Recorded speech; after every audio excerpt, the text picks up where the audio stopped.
محرم کے بعد اب پی ٹی آئی نے احتجاج کی کال دے رکھی ہے، تیاریاں ہو رہی ہیں۔ میری خبر یہ ہے کہ لسٹیں بن رہی ہیں وہاں پہ کارکنان کی، اور ایک بڑے پیمانے پہ موومنٹ جو ہے ملک گیر وہ اس کا اعلان ہونے جا رہا ہے چند روز میں۔ گورنمنٹ کیسے ڈیل کرے گی سر اس تحریک کو؟ اس سے پہلے جب بھی وہ آئے انہیں بھگایا گیا، گولیاں ماری گئیں یا احتجاج نہیں کرنے دیا گیا، بیریئرز لگائے گئے، کارکنان پکڑے گئے، علی امین گنڈا پور صاحب کو جانے دیا گیا کے پی میں واپس۔ جی، تحریک انصاف کا جو اس وقت تک کا ریکارڈ ہے وہ پرتشدد احتجاج کا ہے۔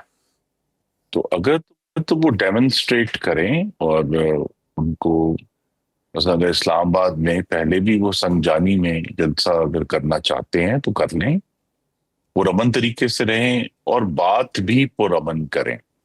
دیکھیے، صرف جو سیاسی لیڈروں کا جو ریٹرک ہے وہ بھی ان کے کارکنوں کو انفلیم کرتا ہے، جس طرح خیبر پختونخوا کے وزیر اعلیٰ نے ایک دفعہ کہا کہ وہ جتھا لے کر جائیں گے اڈیالہ جیل اور لیڈر کو رہا کرائیں گے، یا جتھا لے کر جو ہے وہ لاہور جائیں گے، اور کہ ان کی جو کاؤنٹر پارٹ ہیں خاتون وہاں لاہور پر حملہ آور ہوں گے۔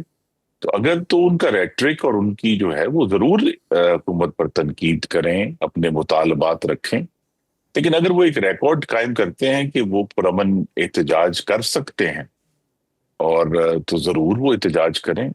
دوسرا یہ ہے کہ حکومت تو مذاکرات کی میز سے نہیں اٹھی، ہم اسی میز پر بیٹھے ہیں جہاں سے تحریک انصاف اٹھ کر گئی تھی۔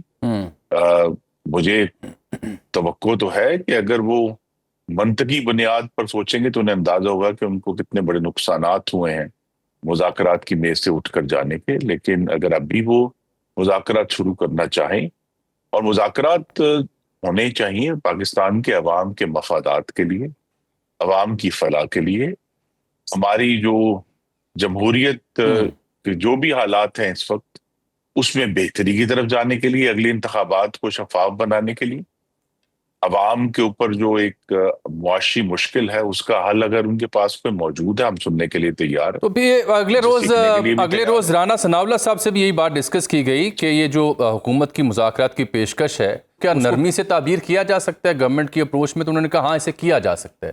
تو میں کیا یہ سمجھوں کہ واقعتاً اگر مذاکرات کی حکومت بات کر رہی ہے تو پی ٹی آئی کے لیے کسی حد تک یہ نرمی کی گنجائش ہے؟ کیونکہ اس بیچ یہ خبریں بھی آئیں کہ شاید میاں صاحب بھی جا سکتے ہیں ان سے ملنے کے لیے، اس کی گو کے تردید آ رہی ہے۔ پھر چوہے نثار صاحب کی پارٹی میں واپسی پہ بھی کچھ لوگوں کی رائے تھی کہ شاید وہ اڈیالہ میں ایک برج کا کردار ادا کریں۔ آپ کی ٹیک کیا ان تمام معاملات کے اوپر؟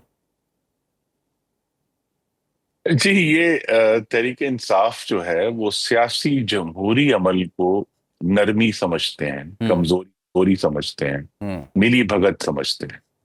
ان کا یہ خیال ہے کہ سیاست کا ایک ہی طریقہ کار ہے، جس طرح انہوں نے 26 نومبر 2024 کو آزمایا، 5 رینجرز شہید کیے، ایک پولیس مین شہید کیا، یا اس سے پہلے 9 مئی 2023 کو انہوں نے ایک انداز اپنایا۔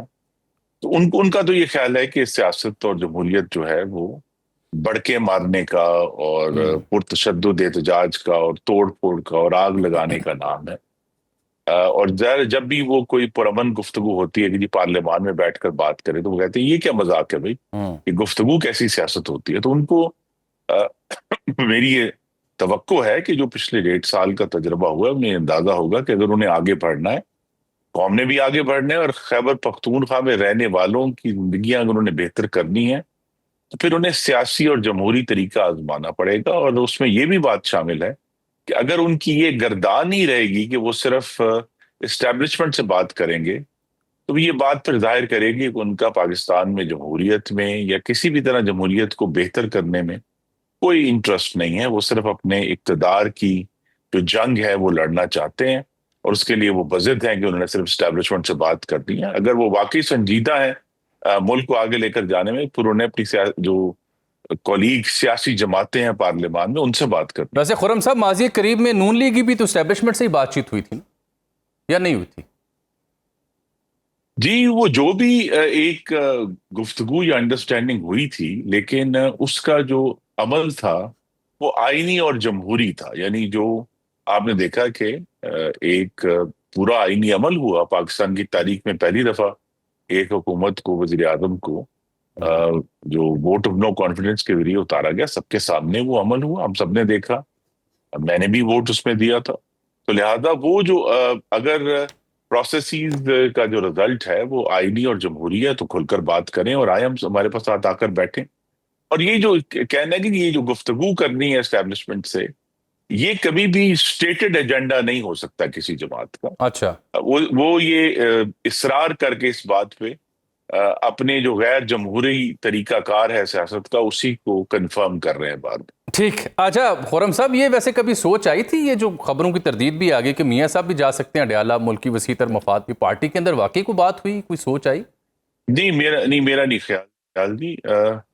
آپ کو معلوم ہے کہ میاں نواز شریف بنی گالا چل کر گئے تھے وزیر اعظم بننے کے بعد. جا ان کا یہ خیال تھا کہ شاید سیاسی اور جمہوری طریقے سے اس جماعت اور اس کے چیئرمین سے بات کی جا سکتی ہے.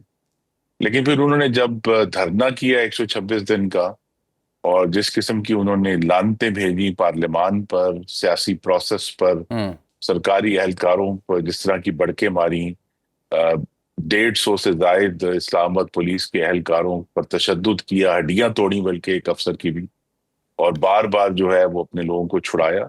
تو انہوں نے پھر ثابت کیا کہ جو یہ وہی بات جو میں نے ابھی آپ سے کی ہے کہ تحریک انصاف جو ہے وہ عام جو درست سیاسی اور جمہوری رواداری ہے وہ سمجھتے ہیں کہ یہ تو کوئی نرمی ہے، یہ ملی بھگت ہے، یہ کمزوری ہے.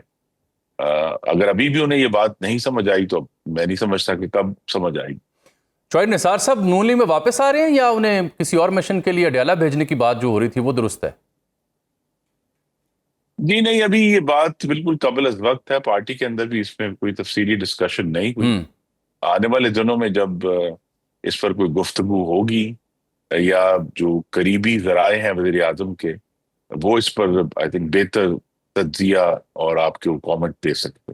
تو خرم صاحب، جو سفارتی ڈیلیگیشن گیا تھا، کیا وہ مزید وفود بھیجنے کی بھی تیاری ہے؟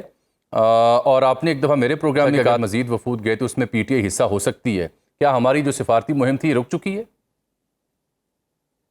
جی سر، میں نے کہا میں جب سے ہماری واپسی ہوئی ہے جون کے آخر میں، فوری طور پہ بجٹ کی منظوری کے دن تھے تو وہ گزر گئے ہیں. اب عاشورہ بھی چونکہ گزر گیا ہے تو مجھے توقع ہے کہ اس پر اب پیش رفت ہوگی. جب بھی پارلیمانی، جسے میں نے کہا وفود اگر بھیجے جائیں گے تو ان میں اپوزیشن کو بھی ضرور نمائندگی دی جائے گی. لیکن اس پر ابھی بحث ہونی ہے کہ ہمارا جو ڈیلیگیشن تھا اس کے نتیجے میں کس طرح جو ہے وہ مؤثر. دیکھیے پاکستان کا دو فرق مقاصد ہیں. ایک مقصد یہ ہے کہ پاکستان کی مؤثر نمائندگی اور مؤثر وکالت ہونی چاہیے. دوسرا یہ ہے کہ اندرونی جو سیاسی معاملات ہیں ان کو جو ہے وہ ٹھیک رکھنے کے لیے سب کو اس کا حصہ بننا چاہیے. اب ان دونوں کو آپس میں ملانا ہے اور یہی وزیر اعظم کی دانش ہوگی. ٹھیک. باخبر رہیے ہر جگہ ہر وقت بر وقت.